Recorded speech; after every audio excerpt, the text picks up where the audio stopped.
చాలా వచ్చేసింది మన ప్రోడక్ట్ కూడా. చూద్దాం ఏమన్నా. ఇట్లా 2 పార్ట్స్ కింద వచ్చింది. దీన్ని ఇట్లా మనం అటాచ్ చేసుకోవాలి. ఇట్లా ఈ క్లిప్ని ఇట్లా అనుకుంటే ఇట్లా ఎక్స్టెండ్ అవుతుంది. అండ్ ఈ హెడ్ అనేది ఇట్లా రొటేట్ అవుతూ ఉంటుంది. ఇప్పుడు మనం దీన్ని టెస్ట్ చేద్దాం.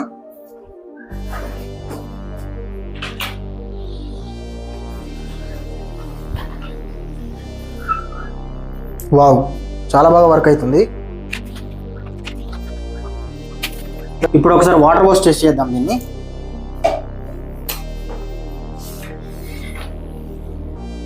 వావ్, వాటర్ని కూడా మస్తు క్లీన్ చేస్తుంది ఇది. మొత్తం ఇక్కడ ఉన్న వాటర్ అంతా ఇక్కడికి వచ్చేసింది. ఒకసారి పేపర్ వేసి చూపిస్తా అక్కడ ఎంత తడిగా ఉందనేది.